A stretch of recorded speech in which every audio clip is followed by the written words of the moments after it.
attention, quand vous avez une tache sur un mur, c'est pas seulement une tache. Ça peut entraîner des problèmes dont vous n'avez pas encore conscience.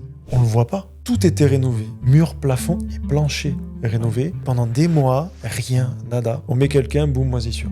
Il y a autant de morts du radon domestique en France que de morts d'accidents sur les routes.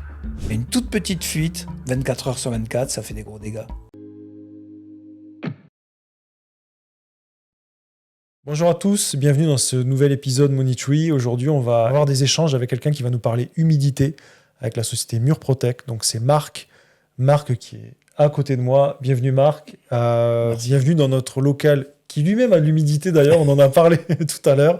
On a un gros sujet dessus. En fait, c'est un sujet qui nous tenait à cœur parce j'ai interviewé Arnaud, expert en bâtiment. Donc c'est pas du tout la même chose, mais il y a quand même un lien avec la pathologie du bâtiment qui est lié là à l'humidité. Donc c'était vraiment important qu'on en discute. On t'a fait intervenir aussi pour des clients et puis de manière générale, c'est quand même un métier, je pense, méconnu et qui tend à être de plus en plus connu parce que l'humidité, franchement, il y en a partout, surtout dans les rez-de-chaussée, dans les grandes villes où les réseaux sont tous un peu comprimés les uns les autres, des infiltrations d'eau. Donc on va parler un peu de tout ça. Pour commencer, est-ce que tu peux parler de toi, qui tu es et qu'on en sache un peu plus Donc, je m'appelle Marc Berthemès, je suis rentré chez Murprotec il y a un petit peu plus de 16 ans maintenant. Ok. J'ai fait quelques temps au Pays Basque sur l'agence de Biarritz. Et maintenant, donc, je suis depuis 15 ans à l'agence de Toulouse, Ok. qui est située à Muret, à quelques kilomètres de Toulouse. Ok. Et en termes de bagages, au niveau des écoles, qu'est-ce que tu as comme diplôme ? Alors, j'étais dans le froid et la climatisation à l'origine, et après, j'ai fait un bac génie climatique, F9, comme on disait à l'époque, génie climatique, et j'ai une mention complémentaire en énergie nouvelle, qui était un petit peu trop tôt à l'époque, puisqu'il n'y avait pas d'aide pour tout ce qui était solaire et éolien, etc. Donc, j'avais fait cette formation et je suis resté dans le bâtiment et je me suis spécialisé vraiment dans les problèmes d'humidité de l'habitat. Est-ce que tu peux nous parler un peu de Murprotec, du coup, où est-ce qu'ils sont implantés, ce qu'ils proposent, quel est le domaine d'expertise ? Alors, Murprotec a été créé à l'origine en 1954. Ok. Il y a plus de 71 ans. Le nom de Murprotec a 51 ans en France. Donc, c'est une société française qui est sur tout le territoire français. On a 66 agences sur la France. Il n'y a aucune franchise. Donc, on est tous rattachés au siège. Et on est maintenant développé sur 8 autres pays en Europe, comme l'Espagne, l'Italie, la Belgique, le Portugal, enfin la plupart des pays européens. Voilà, et on est spécialisé, comme notre nom l'indique, dans les murs. Donc ça, depuis toujours. On s'est spécialisé par la suite dans ce qu'on appelle l'humidité et la pollution de l'air intérieur. Okay. Donc c'est quelque chose, à la base, qui avait moins d'importance que maintenant, puisque notamment avec les travaux d'isolation de la maison, ça a pris une ampleur assez importante, avec des pathologies différentes et importantes. Voilà. C'est vrai que si je reprends même au-delà de la rénovation, l'Aéro 2020 pour les bâtiments neufs, on est vraiment sur des coques ultra hermétique, puisqu'il y a un test à l'air qui est fait à l'étanchéité à l'air, ne serait-ce que ça. Ça, on en parlera aussi. Mais est-ce que tu peux nous dire quand même, avant d'aller plus loin, la différence, on en a parlé tout à l'heure, sur l'humidité et les fuites ? Parce que toi, c'est vraiment l'humidité et pas une fuite de toiture. Tu peux nous donner vraiment les différences ? Quand les gens nous contactent, effectivement, ils ne savent pas ce qu'ils ont. Et voilà, c'est pour ça qu'ils nous contactent. On fait un diagnostic. Donc, mon rôle, c'est de définir si c'est des problèmes que l'on peut régler ou si c'est d'autres problèmes. Si c'est d'autres problèmes, c'est les orienter vers un corps de métier approprié pour la résolution. Ça peut être une infiltration de toiture, ça peut être des fuites de réseau. Donc ça, chaque semaine, j'y ai droit. Voilà. J'imagine. Mais voilà, c'est aussi, il peut y avoir une fuite, mais des remontées capillaires aussi. Okay. Voilà. Et mon rôle, bien sûr, l'urgence, c'est réparer la fuite, mais je sais que les gens me rappelleront derrière pour traiter les remontées capillaires. Il n'y a pas que ça. Ouais, d'accord. Voilà. Donc, la difficulté, c'est de ne pas passer à côté de quelque chose et de voir les problèmes d'humidité dans son ensemble. Puisque, il peut y en avoir qu'un, mais il peut y en avoir plusieurs qui viennent s'additionner.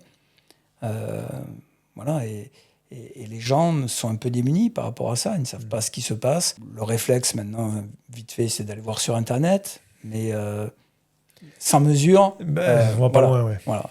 C'est vraiment... les diagnostics, on ne peut pas les faire en télétravail. Il faut être sur place, prendre des mesures, poser beaucoup de questions aussi pour savoir comment c'est arrivé, etc. Parce que ça va donner des pistes. mais il faut avoir confirmation avec ces outils et voir l'ampleur que ça a pu prendre. Puisque quelquefois aussi, on nous appelle un peu trop longtemps après et on voit des choses incroyables au niveau de la structure, même des bâtiments. Surtout les bâtiments anciens. Voilà. Je vais reprendre un exemple. Moi, je l'ai vu récemment, un ami visiter un appartement. Moi, je l'avais vu aussi sur d'autres appartements. On voit des fois des petits trous, tu sais, en bas de façade. Ouais. Donc toi, tu vois très bien ce que c'est, moi aussi. Mais si tu peux nous en dire plus, ce que c'est et comment ça peut alerter un investisseur qui visite un bien, par exemple, et se dire, mais qu'est-ce que c'est que ces trous? Là où l'agent immobilier n'a pas toujours la réponse. Ouais. Est-ce que tu peux nous dire ce que c'est? Alors, si c'est des petits trous, c'est-à-dire en gros la taille d'un doigt, assez serré sur la base du mur, c'est qu'il y a eu un problème d'humidité qui a été traité. La plupart du temps, les gens ont l'idée de traitement à base de résine, mais il faut savoir que la durée est limitée. La durée est limitée dans le temps. Et si on ne sait pas quand est-ce que ça a été fait, il se peut très bien que l'humidité soit revenue. Donc le fait que ça a été traité, c'est quand même un bon signe, parce qu'au moins les propriétaires précédents ont pris ça sérieusement. Mais il faut quand même vérifier, voir si l'humidité n'y est plus ou si elle a pu déjà revenir. Ah ouais, d'accord. Donc c'est de la résine. Alors, qu'on comprenne bien, parce que moi, c'est une question que je me posais, c'est que forcément, les murs sont de nature différente. On va voir, ça peut être de la pierre, de la brique, du parpaing. Comment est-ce que ça fonctionne? On perce, on injecte la résine. Est-ce qu'elle arrive à vraiment se répartir partout? Il y a longtemps, l'humidité, on l'a cachée. Oui, on avec du le lambris, ciment, ou du lambris. Ciment, Après, il y a eu la période de ciment hydrophile, notamment sur Toulouse. On connaît. Maintenant, on la cache avec des enduits à base de chaux volatile. Mais c'est toujours des caches. Et en fait, dès qu'on cache, c'est toujours du court terme. On va cacher pendant un certain temps. Le ciment, c'était pire que tout. Le mur se retrouvait plus humide et ça montait au-dessus. Oui. Donc, voilà. Donc, maintenant, on a des moyens techniques de résoudre ces problèmes. On n'est plus sur les tubes aussi qu'on pouvait mettre. Maintenant, on solutionne vraiment. On assèche les murs, comme ce qu'on retrouve aux étages, puisque ce phénomène ne touche par contre que les rez-de-chaussée. Mais c'est en injectant la résine, ça suffit? Alors, on n'injecte plus de la résine. C'est ce qui a fait le succès de Murprotec, c'est le produit qu'on injecte en fait. Ah, ok, d'accord. Voilà, on n'injecte plus de la résine. On a injecté de la résine auparavant, mais on n'injecte plus de la résine. Et on a un produit qui est beaucoup plus liquide, qui est liquide comme de l'eau en fait, et qu'on va injecter sous pression à chaque trou, avec une façon de travailler aussi particulière, puisqu'avec la résine, quand les murs étaient plus épais de 40, donc à Toulouse, on est en général sur du 45 d'épaisseur, il fallait intervenir des deux côtés. Donc là, on n'intervient que d'un côté, quelle que soit l'épaisseur du mur, et on va injecter en différentes phases dans la profondeur du trou pour que ce produit, en fait, on fait l'étanchéité du trou dans lequel on injecte, et on attend que le produit se présente par le trou d'à côté. On injecte à saturation. Ouais, d'accord. Donc là, tu es à peu près sûr que tu as vraiment saturé tout ton niveau. Quoi. Mais ce qui fait la particularité, c'est qu'on a un produit qui durcit uniquement avec l'eau, avec l'humidité. C'est l'humidité qui lui permet de durcir. Et le produit, en fait, passe par les capillaires, se mélange à l'humidité, durcit grâce à l'humidité. Et en 24 heures, il crée une barrière d'étanchéité, une arase étanche, comme on pourrait faire sur une construction neuve. Donc on recrée l'étanchéité pour empêcher non pas l'eau de remonter, mais le mur de pomper l'humidité. Et ça, c'est un brevet qu'a déposé Murprotec? Oui, le produit est breveté, et c'est grâce à ce produit si on s'est répandu sur d'autres pays d'Europe. Oui, tu m'étonnes ça. Donc avec ces traitements, on apporte une garantie de résultat, c'est important aussi, ça a une valeur. C'est plus important, de 30 ans. 30 ans? Voilà. Ok, je pensais pas. Voilà. Quand on parlait tout à l'heure, que tu disais qu'effectivement ça pouvait être variable dans le temps, là c'est quand même assez balèze, 30 ans. Oui, c'est ce qui a fait. Voilà. Et c'est parce qu'on intervient sur des maisons plutôt anciennes avec ces problèmes, et on avait des résultats qui avaient une durée limitée. Et voilà, le succès de Murprotec, c'est à la base le produit que. D'où l'importance, comme on disait tout à l'heure, en préambule, de vraiment identifier la source du problème. On en a parlé tout à l'heure où ça pouvait être d'autres soucis. Typiquement, il pourrait y avoir des remontées par capillarité et des fuites. Donc, ça peut fausser un peu le diagnostic. Aujourd'hui, tu as des outils à ta disposition. Alors, moi, c'est très simple. Si j'ai un doute, je demande aux gens d'effectuer une recherche de fuite. D'accord. Plombier avant tout ou expert bâtiment. Ça m'est arrivé à la Beige il n'y a pas très longtemps. Je vais chez un monsieur. En parlant, alors c'est la maison familiale qui l'a mis en location. Il a fait retaper. Sa locataire est là depuis pas mal d'années. Le problème est récent. Donc déjà, ça doit alerter. Ouais. On se pose toujours beaucoup de questions. Il faut avoir l'esprit très ouvert et prendre des informations. Donc, comment c'est arrivé, à quel endroit, etc.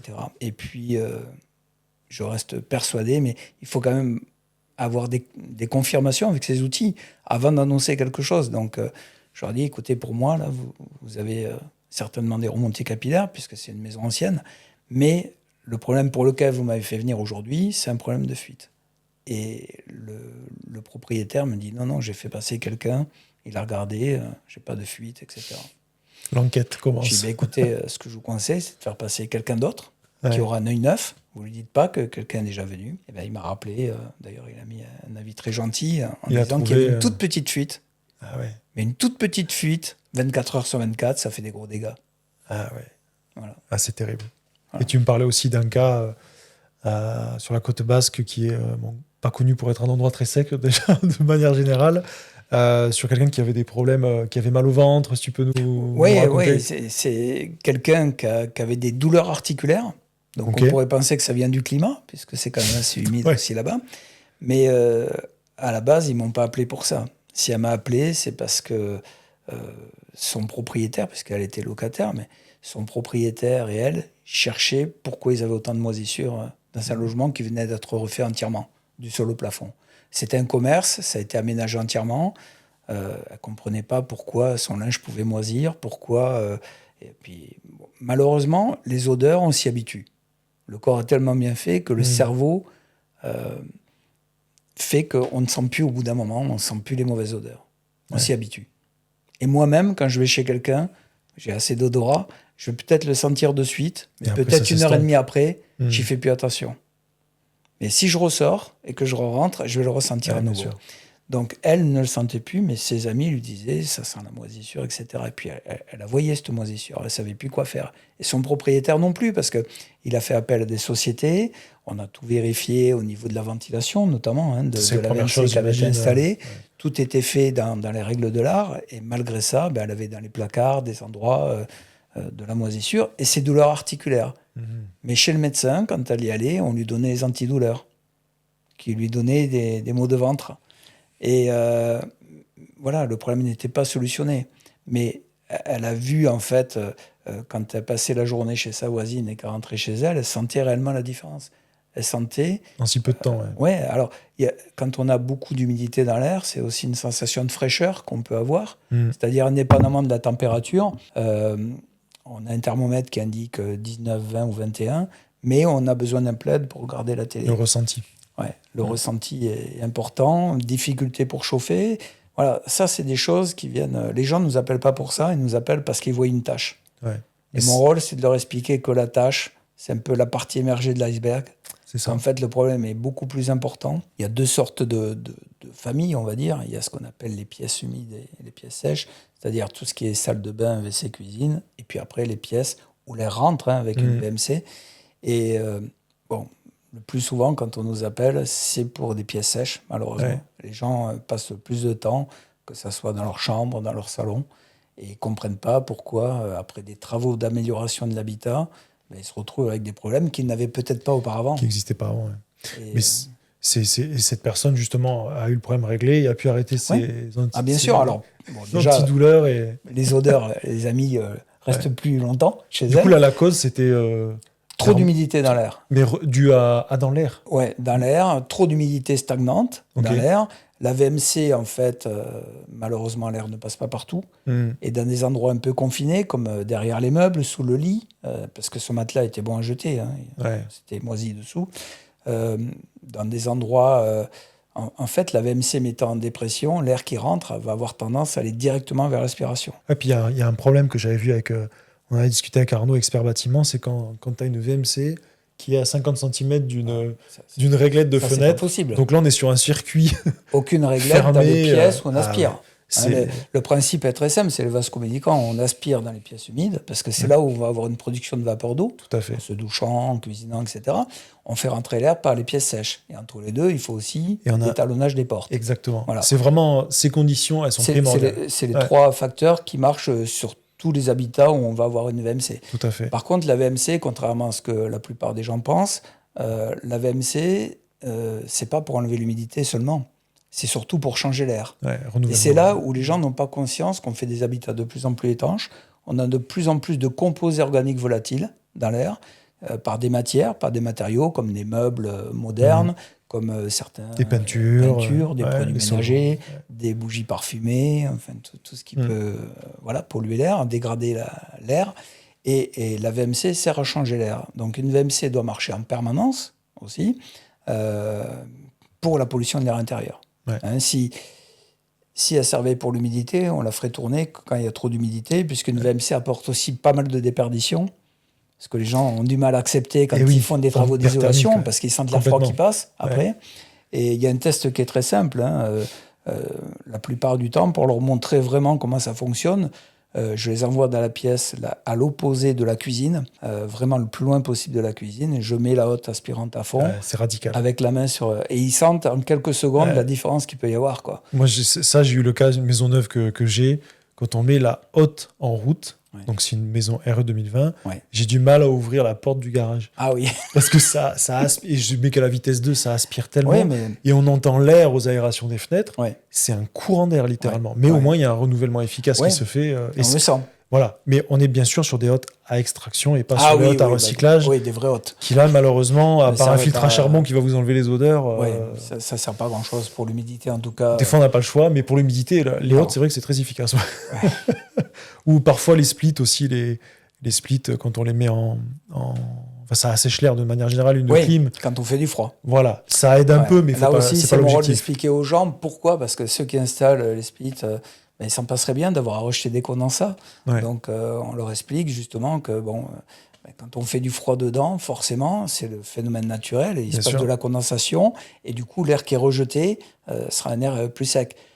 Quand on fait du froid dedans, il y a du chaud dehors, et par contre, quand on fait du chaud dedans, la condensation, elle se fait dehors.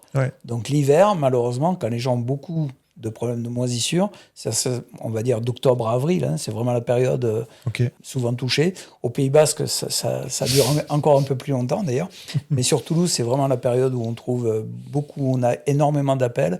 Et là, ces dernières années, ça a augmenté. Je crois que depuis un an, on a 20% de demandes de diagnostic en plus pour des problèmes de moisissure. Ah ouais, c'est voilà. Mais c'est lié aussi aux conditions météo. On a des conditions assez particulières. On passe des températures assez chaudes à des températures plus fraîches la semaine d'après, de la pluie au soleil. Enfin, la condensation. On a une météo et il va falloir s'y habituer. Et on est persuadé que c'est un phénomène qui va continuer à prendre de l'ampleur. Avec les travaux d'isolation, avec les conseils lors du DPE, pour ne pas dire certaines obligations de faire des travaux d'isolation, on se rend compte que derrière, ça entraîne des moisissures et ça a une influence très importante sur la santé des gens dedans. Et c'est pour ça que Murprotec a créé le programme Maison Saine. Maison Saine, c'est prévenir des risques sur la santé par rapport à son habitat et informer les gens pour qu'ils puissent aussi en parler éventuellement autour d'eux, mais informer les gens au travers de spécialistes regroupés comme des pneumologues, conseillers médicaux d'environnement intérieur, des personnes du CSTB aussi qui peuvent témoigner et prévenir les gens, informer les gens. Quoi. Le CSTB, c'est toutes les techniques liées au bâtiment, pour préciser. Centre technique et... Centre scientifique et technique du bâtiment. Technique du bâtiment. Je crois que c'est ça de mémoire. Voilà. Et est-ce que tu peux nous en dire plus lié à ça tu me disais que tu formais aussi des agents immobiliers. Oui, on a des demandes au niveau d'agents immobiliers qui... donc, la plupart du temps, ils m'ont appelé pour un diagnostic. Et puis, un diagnostic, il faut que ça soit... On a des questions à poser, mais il faut que ça soit interactif, qu'on puisse répondre à toutes les questions sur place. C'est pas seulement envoyer un rapport où les gens auront peut-être des questions qu'ils n'auront pas. Pour moi, il y a un vrai échange dedans. Et donc, on demande à ce que quelqu'un de l'agence soit présent pour voir un petit peu ce que l'on fait et puis surtout pouvoir répondre à toutes ces questions. Voilà, les gens sont étonnés. Ils ne s'attendent pas du tout à voir ce qu'on leur montre, l'explication qu'on donne, parce que les problèmes d'humidité, c'est toujours des problèmes naturels. Il n'y a pas de choses extraordinaires, incroyables. C'est des phénomènes naturels. Quand vous avez des remontées capillaires, c'est un sucre sur un fond de café. Quand vous avez de la condensation sur un mur, c'est la bouteille fraîche qu'on sort du frigo. Et à l'aide de parallèles comme ça, mon rôle, c'est aussi d'expliquer le plus simplement possible aux gens pourquoi ils ont ces problèmes. Pourquoi, malgré le fait qu'ils investissent dans des travaux d'isolation, leurs premiers locataires se retrouvent avec des problèmes comme ça, quoi.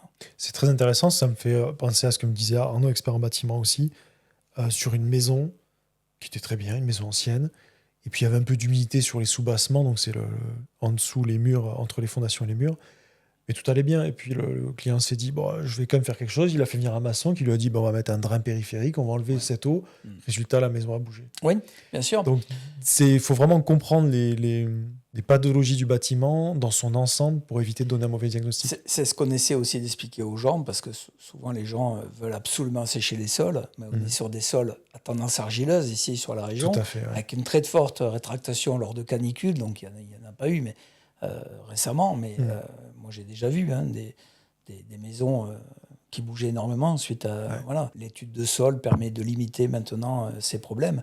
Par contre, voilà, on ne peut pas chercher à sécher absolument les sols sur ce type de sol argileux. Non, ce qu'on fait, on assèche les murs et on fait un traitement, comme on dit, hors sol. Ok. Voilà, mais je dirais presque qu'il faut presque garder l'humidité qu'il y a dedans pour qu'en cas de sécheresse, la maison garde la stabilité qui va éviter les fissures. C'est vrai que tu parlais du hors-sol, je voyais en tout ce qui est ossature-bois, les constructions ossature-bois, souvent on a une rase étanche de mémoire à 15 cm. Ouais. Donc ça, c'est un peu ce qui est dans les DTU, Oui. les documents techniques unifiés, donc qui réglementent un peu, on va dire, la construction. Quand tu fais justement ces infiltrations, pareil, tu as cette même logique ou Oui.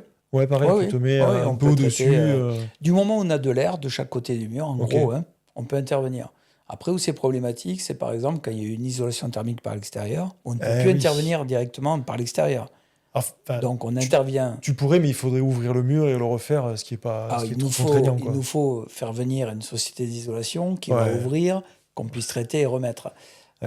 Après, on a toujours moyen de traiter par l'intérieur, mais là, et maintenant, on a des cuisines intégrées, on a des radiateurs, enfin, il y a des travaux. Et nous, on n'est pas là pour démonter la cuisine ou enlever les radiateurs. Donc, on est là pour traiter les murs, quoi. Voilà. Okay. Mais voilà, j'ai oublié de préciser, quand on traite avec ce produit, il n'y a aucun solvant dedans. Donc, si on intervient de l'intérieur, il n'y a aucun risque de pollution de l'air derrière. Les trous seront bouchés immédiatement, puisque le produit ne durcit qu'au contact de l'eau. Ouais. Voilà. Et je reviens juste sur les agents immobiliers que tu formes. Ça, c'est intéressant parce que il y a le côté... Je trouve ça très bien parce qu'effectivement, aujourd'hui, il y a des agents immobiliers possesseurs de carte T, transactions, ils peuvent être agents immobiliers. Il y a les agents co-immobiliers qui bénéficient de cette carte T par un porteur. Ils suivent une formation, souvent, pour ne pas les citer, ERA, Orpi et compagnie, des formations internes. Je trouve intéressant de se former en plus. Au risque, par contre, il ne faut pas qu'ils deviennent des experts. Ce ne sont pas les experts, ils ne le seront jamais. Non. Donc, comment tu vois un peu la limite de ça ? Le but, en fait, c'est... j'ai introduit ça parce qu'on m'appelait souvent pour des problèmes sur lesquels je ne posais pas intervenir. Problème de fuite, par exemple. De fuite, voilà. Ça arrive assez régulièrement. Puis, s'il y a eu une fuite, savoir si elle y est toujours ou pas. Parce que vous pouvez avoir un bien, vous apercevez que le papier est décollé en bas du mur. Est-ce que le problème est encore ou est-ce que ça a eu lieu il y a X temps ? Ça arrive quand la maison n'est pas occupée depuis quelque temps, etc. Donc voilà, mon rôle aussi, c'était de leur donner des premières infos. Et si c'est un problème plus important, de m'appeler. Voilà. Mais eux, au moins, ils savaient identifier si le problème y est toujours ou pas, s'il y a une infiltration par la toiture, parce qu'après, il faut avoir un petit peu de logique aussi, un chéneau abîmé ou quelque chose comme ça, quoi, On le voit souvent, une contrepente, par exemple, ça déborde quand il pleut beaucoup, ça coule sur le mur et ça donne des problèmes dedans. Voilà, c'est simplement des notions pour que quand on nous appelle, on sache que c'est quelque chose qui nous concerne, quoi. Ok, donc c'est intéressant. Donc il y a une approche aussi, bien sûr, ça fait de la pub à Murprotec, puisqu'après ils vous contactent, mais ça évite aussi de venir pour rien. Oui. Et puis, c'est gagnant. Et puis c'est des biens, quand il y a des problèmes qu'on peut traiter, on sait très bien que on n'est pas là pour casser une vente, on est là pour dire clairement ce qu'il y a. Mais au moins les gens achètent en connaissance de cause et ils savent que quand on va traiter, en fait, c'est un traitement inaltérable que l'on fait derrière. Donc tous les travaux qu'ils vont pouvoir envisager derrière, ça sera pérenne. Il n'y aura pas de dégradation au bout de 7 ans, 8 ans, avec des enduits qui recloquent ou la peinture qui saute à nouveau. Parce que c'est vrai que moi, je le vois sur les rez-de-chaussée, c'est pas ce qu'on fait le plus. Parce que ça peut être assez contraignant dans certaines rues. Ça peut être très bruyant pour l'investissement locatif. Mais j'en visite pas mal. J'imagine que ça doit représenter les 3/4 de tes interventions, les rez-de-chaussée, ou Oui, ou mais tu as de quand même plus en des étages plus, aussi. de plus en plus, les problèmes de moisissure. Ouais. Suite à des travaux de rénovation. Ça Mais a pris donc une aux étages. ampleur ici, là. Ouais, ouais, d'accord. Donc ça, En c'est. étage aussi. Donc on est vraiment sur. Plus au rez-de-chaussée, mais en étage aussi. On a rendu trop hermétique un logement et on n'a pas les détonages des portes, une VMC efficace, les ouvertures Oui, et aux puis fenêtres. bon, ça va être toujours la même chose. On va dire que le locataire n'ouvre pas suffisamment les fenêtres, etc. Bon. Qui fait un sauna dans la salle de bain, ce genre de choses. Mais c'est pas que ça. Ouais. Ouais, après, comme le dit la loi, s'il ne se retrouve pas à 6 dans 60 mètres carrés, il n'y a aucune raison. Si c'est un couple dans 60 mètres carrés, il n'y a aucune raison qu'ils aient de la moisissure dans leur C'est chambre. vrai. Voilà. Ouais. Donc, bon, après, voilà, on a un travail d'information aussi par rapport à Maison Seine. C'est pour ça qu'on fait des diagnostics, d'ailleurs, qui sont offerts, hein, je précise. Hein, c'est très important. Les diagnostics sont offerts. Et c'est dans le cadre du partenariat avec Santé Respiratoire France. Donc, qui fait partie de l'engagement sociétal de Murprotec. Et sur chaque diagnostic, Murprotec reverse 1 euro à Santé Respiratoire France. D'accord. Voilà. Et on a au moins des stats par rapport au diagnostic qu'on fait pour savoir combien de maisons sont touchées par la moisissure, est-ce que ça entraîne des problèmes de santé. C'est des questions qu'on pose. Oui. On ne peut pas aller chez les gens sans leur poser ces questions. C'est pas seulement combien de temps votre linge va mettre à sécher dans la pièce, mais c'est est-ce que vous avez des gènes respiratoires, est-ce que vous avez déjà été chez le médecin, est-ce que vous avez des traitements en cours. C'est des choses essentielles pour solutionner leurs problèmes. On parlait de la jeune femme là, qui a eu les poumons remplacés. Effectivement, Ouais. les moisissures, il en existe de multitudes de sortes. Il y a la bonne moisissure, entre guillemets, qui va rien faire, et il y a la mauvaise qui peut avoir des conséquences physiques assez dramatiques. Si tu peux nous parler un peu de ce cas-là. Ouais, les moisissures, c'est quoi? C'est des champignons. Des champignons microscopiques qui dégagent des spores. C'est des microparticules qui sont en suspension dans l'air. Certains vont être plus odorants que d'autres. Hein. Alors, les couleurs, il y en a de toutes sortes. Suivant le support et suivant l'état, ça peut être... alors déjà, très souvent, on ne le voit pas à l'œil. Voilà. Donc, j'ai des outils qui permettent de détecter et de voir ce qu'on ne voit pas à l'œil nu. Et puis, bon, il y a autre chose, c'est que certains types de moisissures aussi vont accueillir des bêtes dessus, des acariens de moisissure, des C'est un peu de faune. Des bêtes qui mangent ces moisissures, en fait, qui se nourrissent. D'accord. Et plus la moisissure est présente, plus se développe. Et plus ils vont se reproduire. Et ils sont aussi allergènes. Donc là, on parle de chambre à coucher, on ne parle pas de la cave. Hein. On parle de pièces de vie où les gens vont passer du temps dedans. Donc ces moisissures, en fait, dégagent aussi des spores. Donc quand on dit ça sent le moisi, ben, il y a certaines moisissures qui vont sentir plus odorantes que d'autres. Mais en tout cas, dès qu'il y a une odeur, c'est qu'il y a de la moisissure quelque part. Même si on ne le voit pas, même si c'est dans le placard. Ça peut être planqué. Voilà. Après, ces spores, on les respire, ils vont profondément au fond des poumons et avec l'accumulation, ils vont donner, suivant les gens, hein, chacun a sa sensibilité, mais je prends un exemple, dans Maison Seine, on a le docteur Sapen, qui est spécialiste de l'apnée du sommeil, qui a ouvert à Bordeaux le centre d'exploration de l'apnée du sommeil. C'est toujours des perturbations respiratoires à la base. Mais ça peut être lié à des moisissures qu'on a dans sa chambre. Ok, je ne savais pas ça. C'est pas forcément un surpoids, c'est pas forcément la position de la langue dans la bouche ou des choses comme ça, c'est multifactoriel. Mais la moisissure, et très souvent, je vais chez des gens qui ont un appareil pour mettre en pression, un appareil pour la nuit, et ils vous disent qu'avec l'appareil, ils dorment beaucoup mieux. Mais oui, mais c'est pas forcément la raison. Ouais. Je pense que si on retient même là... les réflexes à avoir lorsqu'on visite des appartements ou ce genre de cas. Bon, évidemment, les rez-de-chaussée, y être encore plus attentif. Ouais. Et après, donc, les odeurs. Mais évidemment, s'il n'y a pas d'odeur, comme tu dis, qu'on ne sent pas forcément, on n'a pas les outils. Il y a beaucoup de préjugés aussi du genre... des gens qui ont visité la maison, ils ont senti les odeurs lors de la visite. Mais par contre, on leur dit oui, mais ça a été fermé pendant un an. Oui, ça, on l'entend souvent. Ça, c'est le grand classique. Ouais. Si la maison est saine, elle peut être fermée pendant un an, il n'y aura pas de moisissure. S'il y a des moisissures, elle sera fermée, il y aura plus d'odeur. Puisqu'il n'y aura plus d'électricité, plus de ventilation, plus d'aération, etc. Mais par contre, une maison qui est saine peut être fermée pendant des années, il n'y aura pas de problème. Il y a beaucoup de résidences secondaires qui sont fermées pendant 6 mois. Hein, j'ai connu au Pays Basque. Vous rentrez dedans, ce n'est pas une champignonnière. Par contre, celle qui a déjà des problèmes, si vous la fermez, les problèmes peuvent s'aggraver. Parce que les moisissures, c'est des champignons qui se développent avec de l'humidité stagnante. Donc il faut de l'air qui stagne, beaucoup d'humidité. Souvent des parties qui vont être plus absorbantes, plus poreuses ou plus fraîches. Donc ce qu'on appelle les ponts thermiques sur les maisons, c'est un signe. Ça peut être de la buée en bas des vitres, sur un double vitrage, mais ça peut être aussi certains types de vêtements. Ok. Vous sortez, vous avez 5 paires de chaussures dans le placard, il y en a 2 qui moisissent. Et ça sera toujours les mêmes. Parce qu'elles ont une matière plus poreuse qui garde cette humidité. Et à force de rester humide, ça moisit. On a eu le cas de planches à découper en bois. Oui, exactement. Il n'y a que ça qui moisit. Ouais. Et des rebords de fenêtres en bois, c'était assez flagrant. Ouais, mais c'est quand même assez dingue. Je vais aussi dans des appartements où même les fixations des portes en métal sont complètement oxydées. Ah ouais. Ah ouais. Et dedans, dès qu'on ouvre les portes, on n'a même pas envie de mettre une assiette, quoi.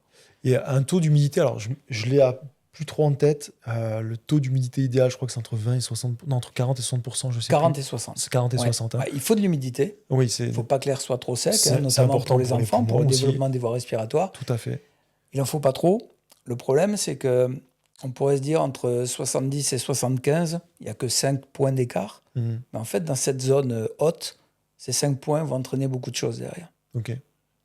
Donc, c'est vraiment une parabole. Après, le risque par rapport à l'humidité, c'est vraiment une parabole. Ouais. Donc, jusqu'à 65, voilà, ça va. On continue, au-delà de 65, voilà. Ouais. Je dis on continue parce que forcément, on cuisine, on fait chauffer de Bien l'eau, sûr. forcément ça va monter un temps. Ouais, c'est pas temporaire. L'humidité stagnante, je parle à plus long terme. Mais alors, moi, de suite, ça me fait penser à une chose. Les pays humides. Alors forcément, ils ont des habitats différents. Mais je prends l'exemple du Japon. Ça peut être très intéressant, où c'est très humide, très chaud aussi en été. Oui. On est sur des constructions très souvent ossature bois, de par leur problématique sismique qu'on connaît. Ils ont des systèmes de VMC, des isolations plus pauvres que les nôtres. Oui. Est-ce qu'il y a un lien, est-ce que Murprotec fait un lien justement avec ces pays, ou même dans les Drom en France, de ces pays très humides? Comment c'est géré? Est-ce que vous prenez exemple sur même des chez nous, technologies? on a les dom-toms. Oui, les Drom. Des pays J'ai les Drom, mais oui. Voilà, La Réunion, par exemple, où vous pouvez avoir des vêtements qui moisissent dans les placards alors qu'il fait 35 degrés. Ouais. Et souvent, les gens, quand on les voit, ils ont toujours cette notion aussi, moisissure égale pas assez chaud. Alors que non. Quand il fait chaud, justement, ça peut aider à développer... Alors qu'en chauffant, justement, on augmente ce qu'on appelle le choc thermique, la différence de température. Donc l'humidité va se mettre plus facilement sur le froid. Ouais. Et bon, je leur dis très souvent, vous sortez une bouteille à 10 degrés du frigo, quand il fait 20, vous aurez de la buée dessus. Vous la sortez quand il fait 30 et ça va couler immédiatement. C'est clair. Donc en chauffant, ils vont augmenter aussi ce choc thermique, plus... quand on vit dedans, on respire. Il faut savoir qu'on dégage, nous, beaucoup de vapeur d'eau en respirant. On se douche, on cuisine, on vit dans la maison. Et on est nous-mêmes producteurs aussi de vapeur d'eau. Donc, il peut y avoir un logement qui est non utilisé, non chauffé. Il y aura moins de risques quand il y aura quelqu'un dedans. Ok.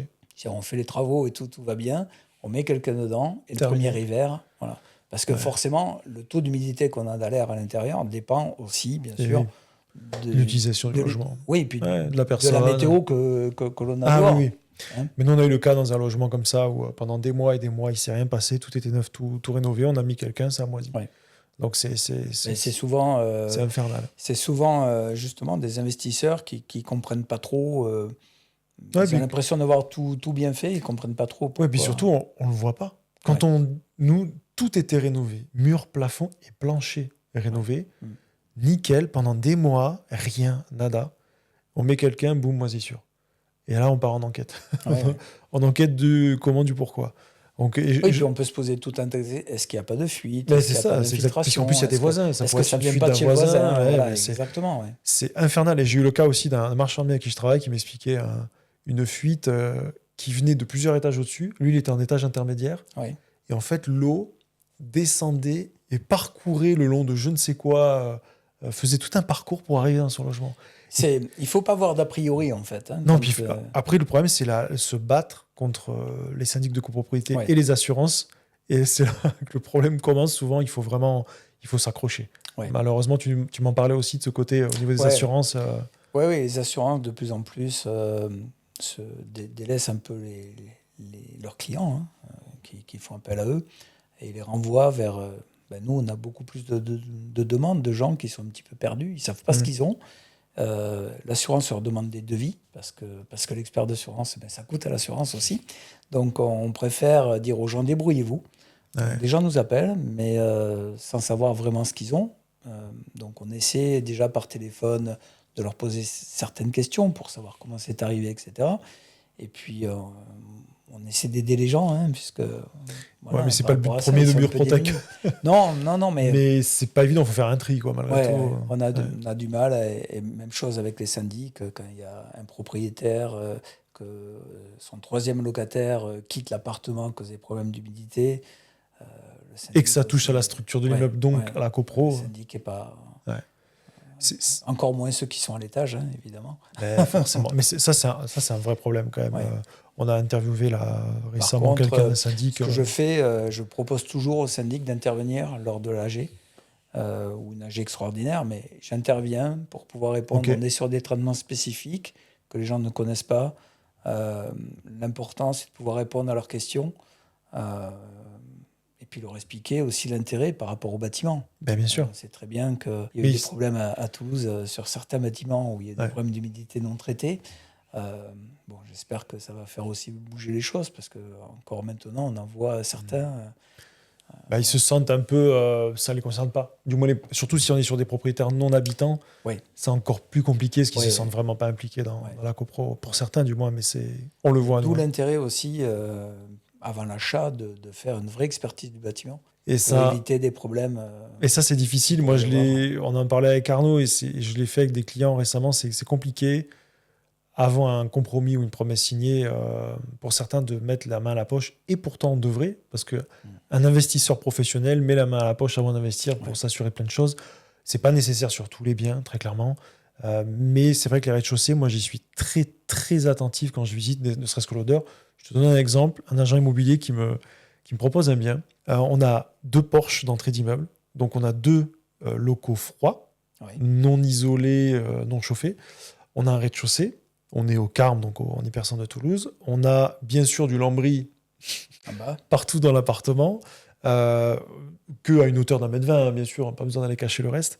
On a donc un seul local chauffé qui est en haut, puisqu'en dessous on a une cave, donc on a vraiment une configuration, on a un DP en G, et très compliqué de l'amener en D, puisqu'on n'a rien de chauffé autour, pas la possibilité de mettre pompe à chaleur, donc ça, c'est très compliqué, et l'humidité en tous les sens.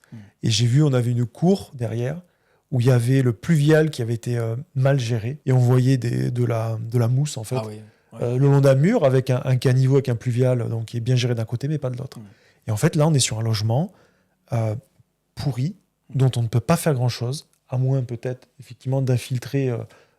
ta solution avec Murprotec, mais moi c'est un logement que je n'ai pas recommandé à mes clients, qui est pourtant été vendu assez rapidement. C'est pas rue Pharaon par hasard? Non, rue de la Dalbade, mais c'est pas loin. On n'est pas très loin. Non, on en fait, c'est pareil, rue de la Dalbade, je connais bien, j'habitais 16 ans au Carme, et je connais bien l'histoire aussi de tout le quartier. Il y a ce qu'on appelle des anciens bûchers, des endroits qui étaient des endroits de stockage auparavant, qui sont maintenant des appartements. Et on ne peut pas lancer des travaux d'aménagement avant d'identifier les problèmes qu'il peut y avoir. Non, mais il y en a, ils les voient pas. On rénove pas n'importe quel appartement dans des zones comme ça, où on sait que, on parlait des écoulements d'eau, mais c'est sur ces cours intérieures qu'on doit garder à l'identique aussi. On ne peut pas faire ce que l'on veut. Et non. Donc là, on a traité rue des Arts aussi un hôtel particulier, avec un architecte, etc. Mais il y avait des remontées capillaires partout. On leur avait mis un enduit étanche qui avait accentué les problèmes. Et puis, ça a été un vrai carnage. C'est intéressant, ça, l'histoire des enduits. On en parlait tout à l'heure. Donc, en pied de mur, souvent, on voit du ciment qui est mis. Donc, ça étouffe les murs. Ça, pour beaucoup, on le sait. Après, il y a la chaux, mais ça ne suffit pas. Et après, il y a les enduits de chaux dits assainissement. Est-ce que ça, vraiment, ça permet au mur de respirer ou pas? Parce que je l'ai vu passer plein de fois et je me suis toujours posé cette question, est-ce que les enduits à chaud avec assainissement, ça suffit? Le mur, quand il respire le mieux, c'est quand il n'y a pas d'enduit. Voilà, tout simplement. Quand le mur est nu, c'est là qu'il respire le mieux. Dès qu'on met un enduit, il y a le moins pire, forcément. C'est celui qui respire le plus. Okay. Mais ça peut pas empêcher ce qu'on appelle des remontées par capillarité. La remontée par capillarité, c'est pas une face extérieure ou intérieure d'un mur. C'est toute l'épaisseur du mur. Donc en fait, dès qu'on va mettre un enduit, on va favoriser la sortie de l'humidité de l'autre côté, là où il n'y aura pas d'enduit. Ouais. C'est la même chose avec l'isolation thermique. Hein. Quand on met un polystyrène, par exemple, c'est 100% étanche, tout sort dedans. Eh oui. Donc les gens, ils ont une accentuation des problèmes à l'intérieur. Mais c'est pareil avec un enduit. Quand vous faites un enduit d'un côté, ça va sortir plus de l'autre, quoi. Pourtant, on le voit partout. Hein. Oui, parce ce que... pied de mur en ciment, ou même là, je voyais encore des immeubles à Toulouse, donc on a la brique foraine. Il y a des enduits ciment qui ont été enlevés et ils remettent des enduits. Moi, ce que je vois souvent aussi, c'est des enduits à base de chaux, par exemple. Et ça respire, mais c'est de l'air humide qui sort. Ouais. Donc l'enduit couleur sable devient couleur sable mouillé. Et comme c'est pas uniforme, parce que des briques, en tout cas sur Toulouse, vont avoir plus ou moins d'humidité, suivant l'endroit, ça fait des taches un peu dans tous les sens, jusqu'à se faire effriter après derrière. Bon, on le voit. Hein. Après, à la base, c'est un matériau de construction qui n'est pas fait pour être à l'extérieur, la brique. Oui. Initialement. D'ailleurs, on en parlait tout à l'heure, parce que là, on est entouré de briques. Tu me disais, ça, je ne savais pas, que les briques qui s'effritent le plus quand il y a de l'humidité, c'est celles qui ont subi des temps de cuisson moindres. Ouais, au moment de la fabrication. Parce que la position à l'époque dans le four, le temps de cuisson et tout, il y en avait qui étaient plus ou moins cuites. Et quand elles sont moins cuites, contiennent plus d'humidité. Et c'est celles qui vont s'effriter. Ouais, et on a des immeubles, j'ai vu, avec des phénomènes incroyables. Avec des briques, ils sont creusés, ouais. Des briques creusées de 10 ou 15 cm quelquefois. Ouais, c'est hallucinant. Donc les gens pensent que c'est le salpêtre qui l'a creusé, mais en fait, c'est la brique qui s'effrite. Elle a une consistance. D'ailleurs, on le voit, puisque avec l'humidimètre, l'appareil qui nous sert à mesurer l'humidité dans les murs, on est souvent au maximum quand on est sur ces briques. Alors que celle qui est en bon état, elle contient moins d'eau, quoi, tout simplement. Okay. Donc, c'est pour ça que quand on a un problème comme ça, le temps joue jamais tous les problèmes d'humidité, en fait. Hein. Plus on les ignore, et pire c'est... ça peut être une fuite au toit ou une fuite de réseau, mais même pour les remontées capillaires ou la moisissure, en fait, plus on attend et pire c'est. Il y a des cas où on n'intervient plus dessus. Ah oui. On ne prend pas de risque. Oui, à ce point-là. Oui. Ouais. On ne peut pas intervenir sur un mur qui serait trop abîmé avec des risques derrière de fissures, etc. On pourrait être tenu pour responsable. Oui, parce que tu as quand même... Les perforations, elles se font tous les... Alors, c'est 14 mm, hein, c'est vraiment... Ouais, c'est petit, mais c'est tous les quoi, 20, 30 cm? Tous les 10 cm. 10 cm, ouais. Ok. Tous les 10 cm, quasiment dans toute l'épaisseur du mur. Donc ça crée... Mais après, c'est pas de part en part? Alors, pour la petite histoire, ça dépend des... Pour montrer, notamment aux particuliers, mais aussi quand on intervient dans une réunion de syndic, on leur montre avec 2 sucres de table. Donc, quand je suis chez les gens, je leur demande 2 sucres, qui ne pensent pas qu'on fasse de la magie avec des sucres trafiqués. Donc, on prend 2 sucres de table. Il y en a un sur lequel on met le produit qu'on injecte dedans, l'autre pas. Et les 2, je mets dans une coupelle avec de l'eau du robinet. Okay. Le mur, c'est 24 heures, mais le sucre, c'est quelques minutes. En un quart d'heure, en fait. Le sucre qui n'est pas traité, on appuie dessus, il faut. Ouais. Celui qui est traité, on peut appuyer de toutes vos forces, il ne bouge pas. Ah, ça la... Et le mur la démonstration sera par la plus preuve, consolidé une fois qu'il aura été traité. Ouais. Et c'est la base du mur. Hein.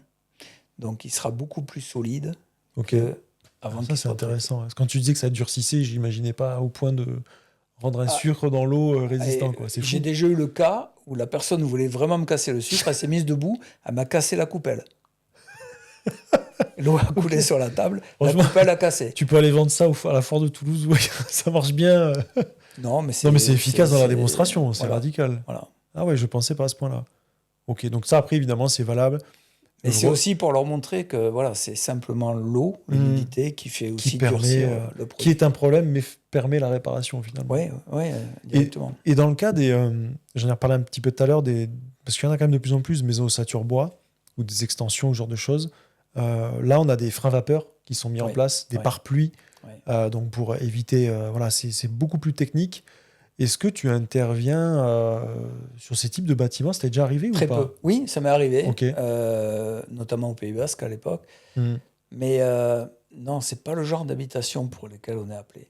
Ouais. Il n'y a pas de solution chez Murprotec pour ce type de de construction. Si on peut traiter l'air pour éviter qu'il y ait, Ouais. voilà, mais c'est des maisons en général qui sont assez respirantes. On n'a pas les problèmes. Ce que je vois souvent, c'est des maisons des années 60, 70, Ouais. 80 qui ont été rénovées. Classique. Ouais. C'est-à-dire des maisons à la base qui n'avaient pas d'isolation au niveau Pas des de murs, VMC. qui n'avaient pas de double vitrage, qui n'avaient pas de VMC. Ouais. Et on fait la rénovation en mettant double vitrage et VMC. Donc, ce qui crée va une de pair, pathologie, en général. C'est presque une obligation quand Oui. on installe le double vitrage de mettre une VMC à ce moment-là. Voilà. Et derrière, on accentue. Alors, il y a l'isolation des combles. C'est tout le système d'isolation. Et c'est pour ça qu'il faut expliquer aux gens pourquoi, malgré ces travaux, en fait, quand on fait de l'isolation, c'est toujours pour le côté thermique et phonique, C'est vrai. mais pas pour l'humidité. Quand on a un problème d'humidité, c'est pas l'isolation qui va la résoudre. Par contre, ça peut l'accentuer. Et c'est ce que l'on voit souvent. Ok. Un mur avec des remontées capillaires, vous mettez l'ITE, l'isolation thermique, vous savez que vous aurez plus de remontées derrière, puisqu'il n'y a plus d'évaporation possible, en tout cas vers l'extérieur. Voilà. Et puis, voilà. Donc, il faut expliquer aux gens que l'isolation, c'est conseillé, c'est aidé même quelquefois. C'est pour le côté thermique et phonique. Malheureusement, d'avoir plus froid dans un appart, ça tue personne. Mais les moisissures et les problèmes qu'il y a derrière, mais ça peut tuer. C'est vrai. La jeune fille là, dont on a parlé, Oui. elle n'aurait pas eu sa greffe des 2 poumons. C'était fini, ouais. C'était fini. Après, quand tu parles des ITE, l'isolation thermique par l'extérieur, on le voit, ils sont souvent à 15, la fameuse arase-étanche dont je parlais, ils sont à 15, mais ça ne suffit pas dans certains cas. Il y a quand même des remontées d'humidité qui peuvent être... Oui, mais les 15, c'est dans le DTU. Ben oui. Aussi, J'ai un autre cas.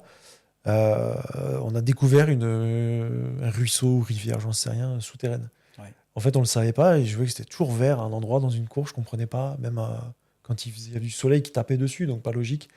Bon, là, on ne peut pas y faire grand-chose, à part assainir et essayer d'amener effectivement une VMC qu'il n'y avait pas déjà, ça aidera un peu.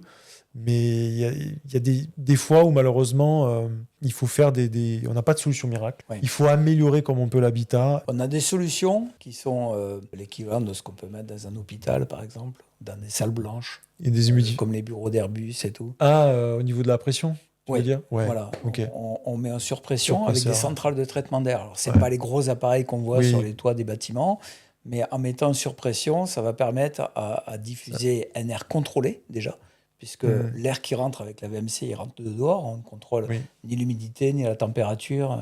Voilà. Donc là, ça permet de filtrer. Ça sert aussi pour des gens qui ont des allergies au pollen, notamment. On y arrive, là. On filtre l'air.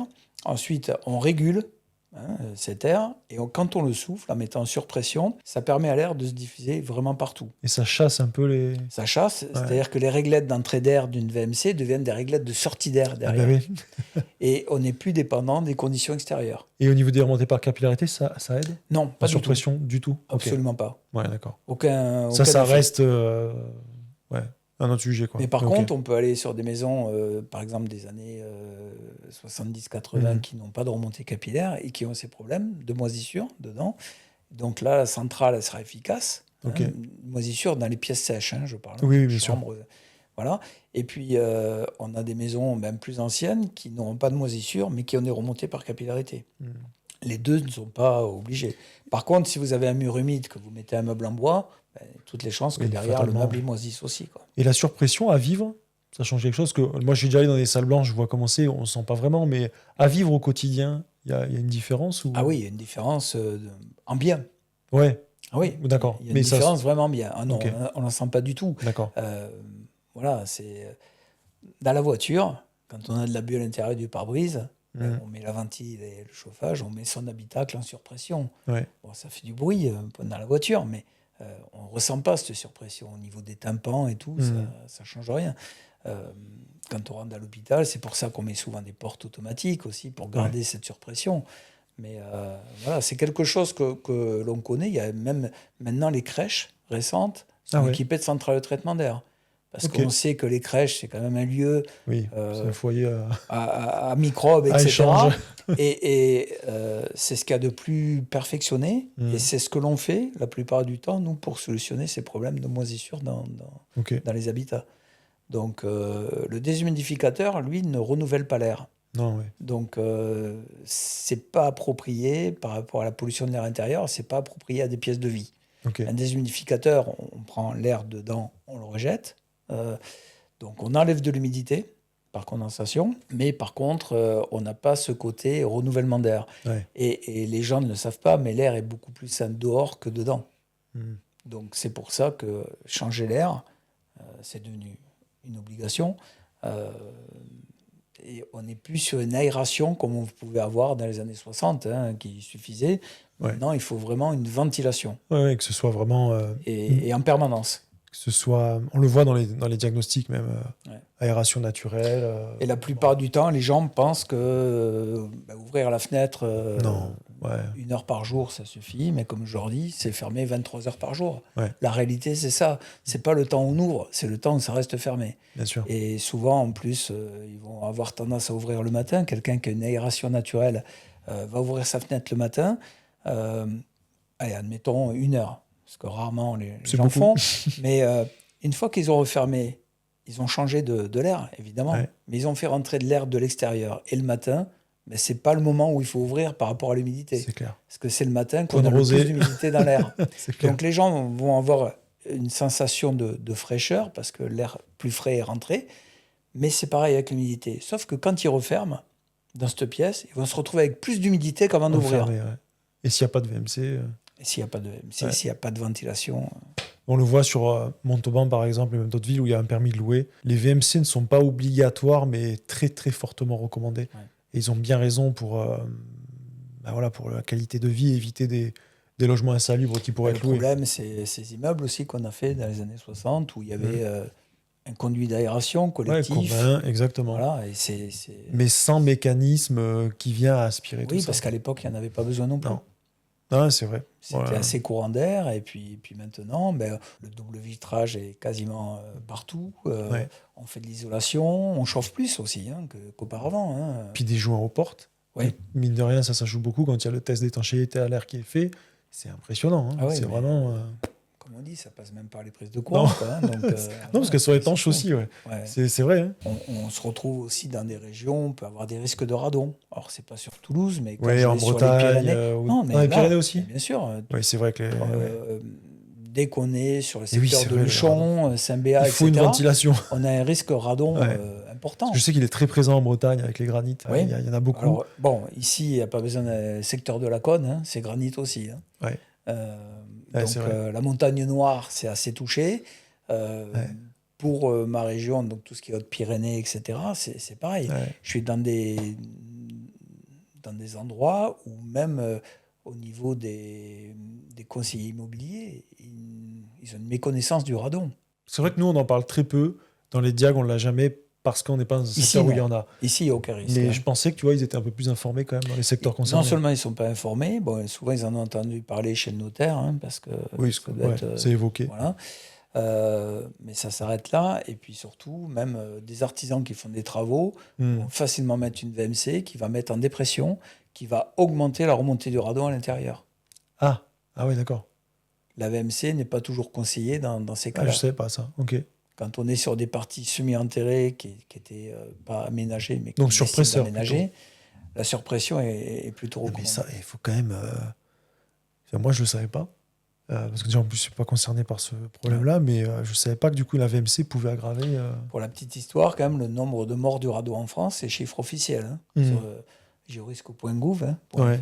le nombre de morts d'accidents du radon, donc au niveau, ça donnait cancer du poumon. Oui. Voilà. Il y a autant de morts du radon domestique en France que de morts d'accidents sur les routes. Ah Plus de ouais. 3000 morts par an. Et ça, personne n'en parle.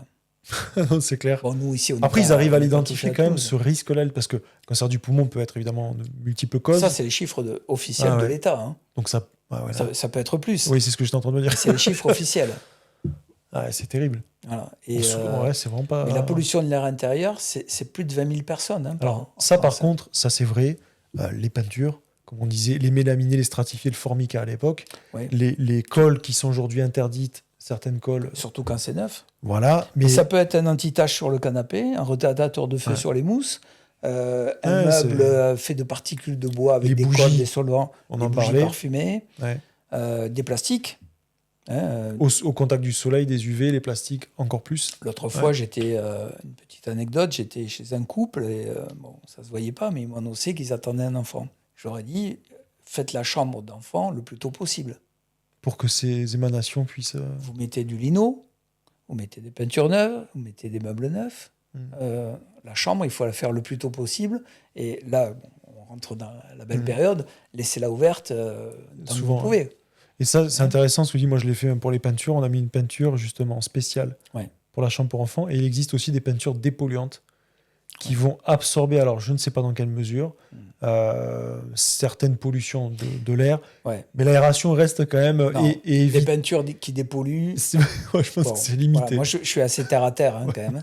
Les peintures qui dépolluent, j'aimerais bien y croire, mais voilà. Mais surtout quand il y a des plantes dépolluantes, oui. mais les plantes, dans un milieu humide, peuvent dégager de la moisissure en surface de la terre, des champignons. Donc ça aussi, c'est quelque chose, quand il y a beaucoup de plantes, en fait, sur la terre, alors ça peut être un peu blanc, on peut voir un petit peu de blanc dessus, c'est des moisissures. Donc si les gens sont sensibles aux moisissures, il faut presque éviter les plantes. Pas trop, du moins. Dans les pièces, voilà. Mais c'est vrai que le coup moi je le vois des UV, je m'étais renseigné là-dessus, sur les meubles, justement, qui vraiment rejettent beaucoup de... Alors un meuble, il peut y avoir, ça c'est officiel aussi, un meuble... il peut y avoir plus de 30 substances nocives pour la santé. Avec du benzène, avec des formaldéhydes dedans. Qui est interdit maintenant, du coup Non. Ah bon, c'est dans l'école Ah non, mais c'est... je pensais que c'était interdit. Non, il existe des procédés pour limiter, voilà, mais ça coûte beaucoup plus cher. Et c'est pas ce qui est privilégié, en général. Et c'est pour ça que quand les gens achètent un meuble et qu'ils voient sur la notice laisser dans un endroit aéré pendant 48 heures avant montage, personne ne le fait. Parce que quand on achète son meuble, il est tellement bien rangé, on l'ouvre dans la pièce dans laquelle on va le monter. C'est vrai que c'est marqué des fois. Mais bon, l'intérêt, c'est de dire pourquoi. Quand on va chez des gens qui ont des moisissures, que tu les un poêle à pétrole, qui est en tête de gondole l'hiver dans des grandes surfaces de bricolage, moi je dis aux gens, écoutez, vous arrêtez ça, je reviens dans 15 jours, on fait un bilan. Mais c'est pas la peine, avec un poêle à pétrole, avec tout ce que ça rejette de mauvais et l'humidité que ça rejette, parce que lors de la combustion, le pétrole dégage beaucoup de vapeur d'eau. Donc c'est pas la peine que je regarde ce qu'il y a. Déjà, on enlève ce problème aggravant, et pourtant, il y a un manque d'information aussi là-dessus. Ah, clairement. J'explique aux gens, en fait, que tous les autres modes de chauffage, il y a toujours une évacuation vers l'extérieur. Donc on pollue dehors, mais moins dedans. Le poêle à pétrole, tout ce qui est rejeté, ça reste dedans. Et souvent, on va utiliser dans des pièces plus petites. Ça brûle de l'oxygène, ça dégage du dioxyde, etc.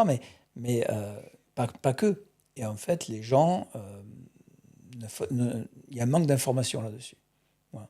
C'est pour ça qu'on s'est donné, à notre toute petite échelle, un rôle d'information et de dire aux gens, attention, quand vous avez une tache sur un mur, c'est pas seulement une tache.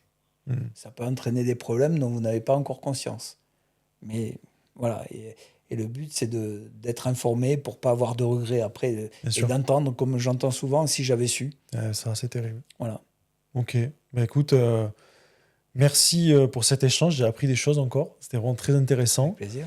Je sais que sur Murprotec fait aussi des reportages, donc je vous invite à aller voir sur le site, parce que vous avez une petite équipe aussi, tu me disais, création audiovisuelle, ça c'est vraiment, vraiment intéressant. N'hésitez pas à liker et commenter, merci d'avoir écouté et regardé cet épisode, et je vous dis à très bientôt. Merci, au revoir.